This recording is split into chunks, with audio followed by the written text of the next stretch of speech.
जरा सोचो, एक आम आदमी जेल में जाकर वहाँ का सबसे खूंखार कैदी बन जाए। चलिए सुनते हैं हमारी आज की कहानी की शुरुआत होती है काइल नाम के एक अमेरिकन आदमी से। एक स्टील मिल में काम करता था। एक दिन उसे अपनी पत्नी ग्रे का फोन आया। वो काइल से दूर रहकर काफी दुखी महसूस कर रही थी और ये सुनते ही काइल ने कुछ दिन की वो घर की ओर जा रहा था तो उसने अपनी पत्नी को फोन किया। असल में सर्जियो नाम का एक गुंडा ग्रे के घर में घुस आया था और वो उससे जबरदस्ती करने की कोशिश कर रहा था। अब काइल रॉकेट की स्पीड से गाड़ी चलाकर घर पहुंचा, लेकिन तब तक बहुत देर हो चुकी थी। जब काइल ने सोफे पर ग्रे की खून से सनी लाश देखी तो वो फूट फूट कर रोने लगा। तभी अचानक वो हमलावर पीछे से काइल की ओर बढ़ा। उसने एक ही पल में काइल के सर पर जोरदार वार किया और सड़क की ओर भाग निकला। अब काइल भी पूरी तेजी से उसके पीछे भागा और दोनों में भयंकर लड़ाई शुरू हो गई। लेकिन जल्द ही उन दोनों को पुलिस ने गिरफ्तार कर लिया और उन्हें कोर्ट के सामने पेश किया गया। और सर्जियो ने तो जजेस को भी खरीद दिया था, इसलिए कोर्ट ने उसे निर्दोष घोषित कर दिया। लेकिन काइल अपनी बीवी के हत्यारे को यूं ही जाने नहीं दे सकता था, इसीलिए उसने वहाँ मौजूद एक पुलिस वाले की बंदूक चुराई और एक ही झटके में सर्जियो के सीने पर गोलियों की बौछार कर दी। उसने अपना बदला तो ले लिया, लेकिन खून के मामले में कोर्ट ने उसे उम्र कैद की सजा सुनाई। अब काइल को कई और कैदियों के साथ क्रवावी जेल में ले जाया गया, जहाँ का वार्डन था जनरल रूस्कोव। वहाँ पहुँचने पर उन सबको अपना सामान पुलिस के हवाले करना पड़ा, लेकिन काइल ने अपनी शादी की अंगूठी देने से इनकार कर दिया। इस पर लेफ्टिनेंट टॉलिक ने उसकी खूब धुलाई की और आखिरकार उसकी अंगूठी छीन ली। रात को काइल ने देखा कि जेल के गार्ड्स बिली नाम के कैदी को कमरे में लेकर गए, जहाँ आंद्रे नाम के एक दूसरे कैदी ने उस पर जबरदस्ती करके उसका शोषण किया।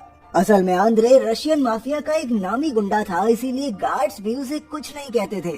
फिर जब सुबह हुई तो गार्ड्स बिली को उस कमरे से बाहर ले आए और आंद्रे आराम से जाकर बाकी कैदियों की लाइन में लग गया, मानो उसने कोई गुनाह किया ही ना हो। तभी अचानक उसने काइल को भी बेइज्जत किया और फिर दोनों में हाथापाई शुरू हो गई।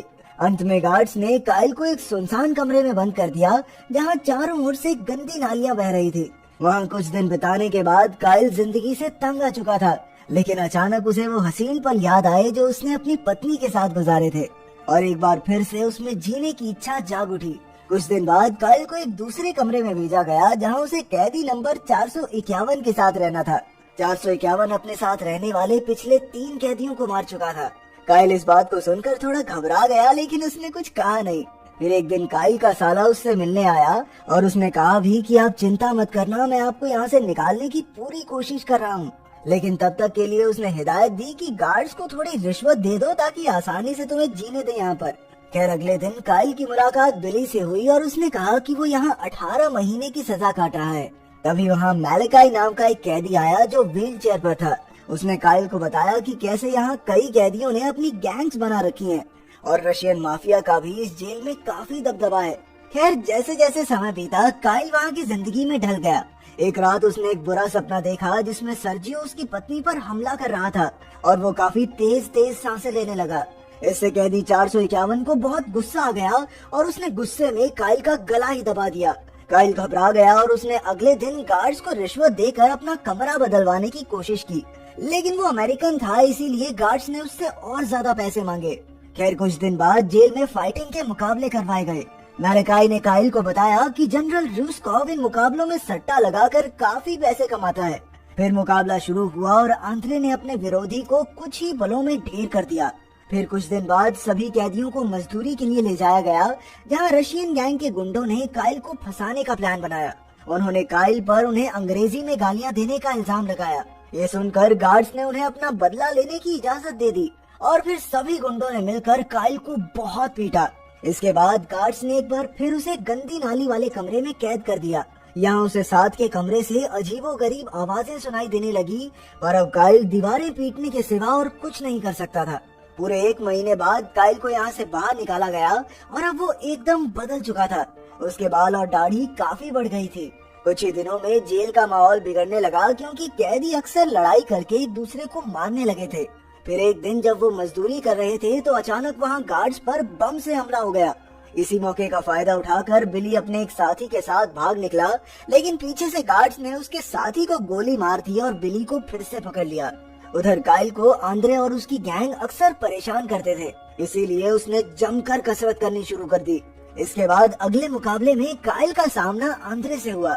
आंद्रे उससे काफी ताकतवर था, इसलिए वो काइल को भिगो भिगो कर पीटने लगा।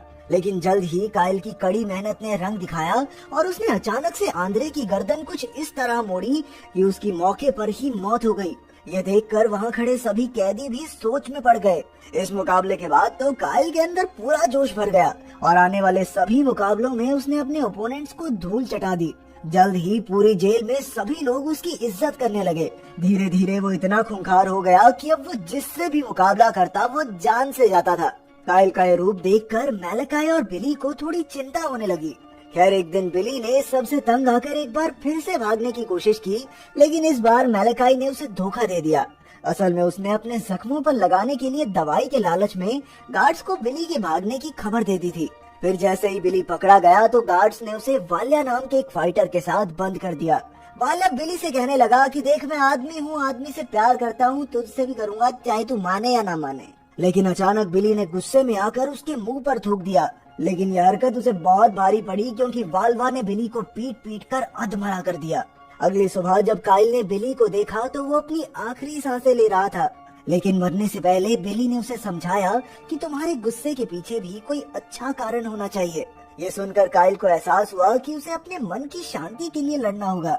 इसीलिए उसने आने वाले किसी भी मुकाबले में हिस्सा लेने से मना कर दिया।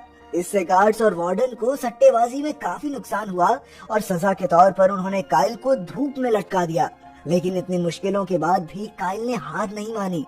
वहीं दूसरी ओर जब कैदी नंबर 451 को खबर मिली कि मैलेकाई की गद्दारी की वजह से बिली की जान गई है, तो उसने बिली की मौत का बदला लेने के लिए मैलेकाई पर पेट्रोल छिड़क कर उसे जिंदा ही जला दिया।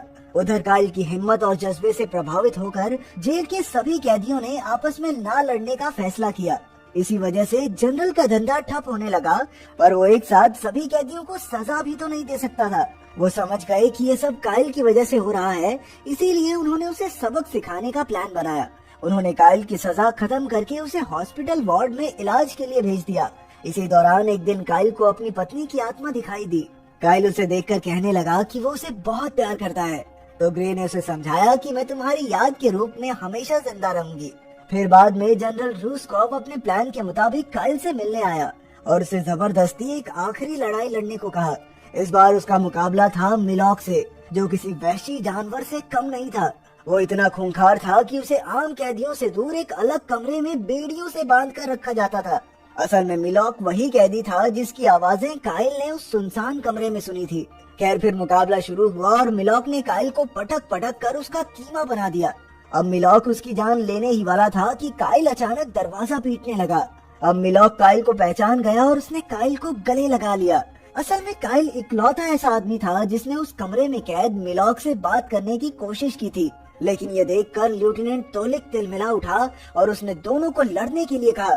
और काइल कहने लगा कि चाहे मेरी छाती में गोली मार दो, लेकिन अब मैं हरगिज नहीं लड़ूंगा। अब तोलिक काइल पर गोली चलाने ही वाला था कि अचानक मिलॉक ने ऑफिसर्स पर हमला कर दिया। जल्द ही जेल के कैदियों ने मिलकर तख्ता पलट करने के लिए गार्ड्स पर हमला बोल दिया। मौके का फायदा उठाकर काइल ने कई कैदियों को आजाद किया और चारों ओर हाहाकार मच गया। लेकिन इसी दौरान गार्ड्स ने मिलकर मिलॉक को मार डाला और काइल ने भारी मन से उसे अलविदा कहा। जल्द ही जेल में पुलिस फोर्स आई और आखिरकार उन्होंने फिर से सबको कमरों में कैद कर दिया। अब काइल कैदी नंबर 451 के साथ था, तो उसने 451 को अपनी कहानी बताई कि उसकी पत्नी के साथ क्या हुआ था और फिर वो यहाँ तक कैसे पहुँचा। उसकी कहानी सुनकर 451 ने कहा कि वो जेल से भागने में काइल की मदद कर सकता है। इसके बाद 451 ने काइल को कुछ कागजात दिखाए। असल में उनके अंदर करावी जेल में पिछले 20 साल में हुए कत्लेआम और काले धंधों के सबूत थे। उसने काइल को ये सारे कागजात यूएस सरकार के हवाले करने को कहा। इसके बाद 451 कहने लगा कि अगर यहाँ से निकलना है तो एक आखिरी बार फाइट तो करनी पड़ेगी तुझे। काइल मान गया और फिर अगले दिन काइल का मुकाबला हुआ वाल्या से। काइल ने शुरुआत में ही अपना दबदबा बना लिया और फिर एक ही झटके में उसका कंधा तोड़ डाला। तब वाल्या अचानक चाकू निकाल कर काइल पर वार करने आया, लेकिन काइल पीछे हट गया और चाकू सीधा रशियन माफिया के गैंगस्टर को जा लगा। फिर काइल ने वाल्या का सर जोर से खंबे में दे मारा और इसी के साथ उसकी जीत हुई। लेकिन अंत में गार्ड्स ने उसे पकड़ लिया और मारने के लिए ले गए। पर 451 पहले से जानता था कि ये ऐसा ही करेंगे, इसलिए वो एक खुफिया रास्ते से वहाँ घुस आया और गार्ड्स पर हमला कर दिया। इधर काइल ने तोलिक के सर पर बंदूक रख के अपनी हथकड़ियां खुलवाई और अपनी शादी की अंगूठी भी वापस ले ली। इसके बाद वो गार्ड का भेष बनाकर वहाँ से जाने लगा और उसने 451 को भी अपने साथ चलने को कहा। लेकिन 451 ने कहा कि मैं सिर्फ इतना चाहता हूँ कि इस जेल का सच पूरी दुनिया के सामने आ जाए। आखिरकार काइल पुलिस वाला बनकर जेल से बाहर निकल गया और उधर 451 ने जनरल रूस्कोव को मारकर उसे उसके पापों की सजा दी। आखिरकार काइल सुरक्षित अपने शहर पहुंच गया और फिर उसकी बदौलत करावी जेल का सच पूरी दुनिया के सामने आ गया। आखिरकार उस जेल को बंद कर दिया गया और सभी बेकसूर